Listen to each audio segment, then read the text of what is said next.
Okay, so we're diving into this real estate piece, right? And we found this gem. Your latter days should be your better days. Super short, but man, it really seemed to hit home with those senior service providers. What do you think? Yeah, it's funny how a simple phrase like that can be so powerful, you know? I mean, these are people who work with seniors every day. They see the realities of aging up close. Exactly. So to hear them latch on to this idea of better days, it makes you wonder what they're seeing. Like, what makes those later years truly better in their experience? Well, I think one of the biggest things is this whole narrative around aging, you know, this idea that it's all downhill from here. Like you hit a certain age and it's just decline, decline, decline. Like it's inevitable or something. Exactly. And these professionals, they probably see that playing out sometimes, right? Like when people buy into that narrative, it can become a self-fulfilling prophecy. But then on the flip side, they're also seeing people who are like, totally defying expectation.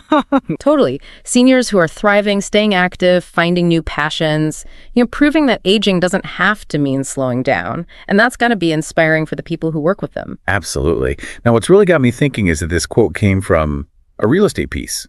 I mean, it makes you wonder, what role does our environment actually play in all of this?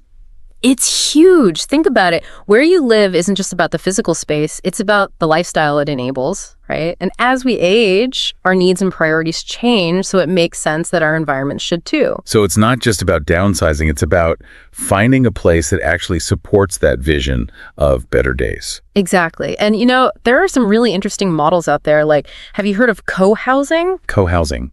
Not really. Tell me more. So basically, it's this idea of creating intentional communities. Residents have their own private living spaces, but they also share communal areas and resources. Oh, interesting. Yeah. There's a big emphasis on shared meals, gardening, social activities, things like that. So it's about building those connections, those relationships. Exactly. Studies have shown that co-housing can have a really positive impact on seniors' well-being. Not just physically, but mentally and emotionally, too. And it makes sense, right? When you're part of a supportive community, you feel a sense of belonging, of purpose. Yeah, that makes a lot of sense. It reminds me of my grandmother, actually. She lived in a senior living community, and it wasn't just the amenities she loved, it was the friendships she made in her pottery class. They really made a difference for her. See, there you go. It's those connections, that sense of community. It's huge. It really is.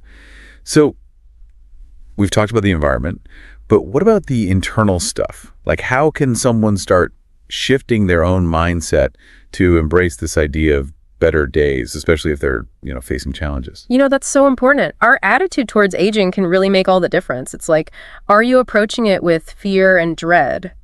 Or are you approaching it with a sense of curiosity and possibility? Right. Like, okay, this is a new chapter. What am I going to do with it? Exactly. And it's not about pretending challenges don't exist, but it's about choosing how we respond to them. And there's so many things we can do to cultivate that positive outlook, even as we get older.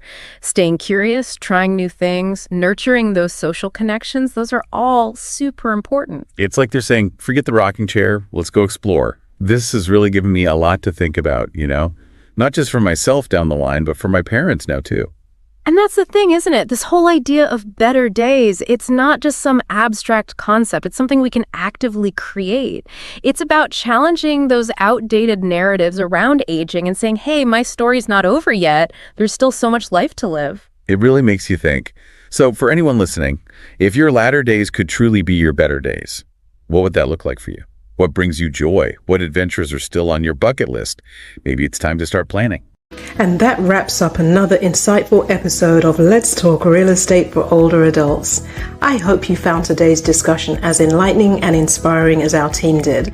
Remember, every transition is a new beginning, and we're here to provide information for you along the journey of downsizing, relocating, or aging in place. If today's conversation got you thinking about your own unique situation, I'd love to chat, so book a call with me, and let's figure out the best steps for your next chapter. And before you go, don't forget to subscribe and join our community so you never miss an episode.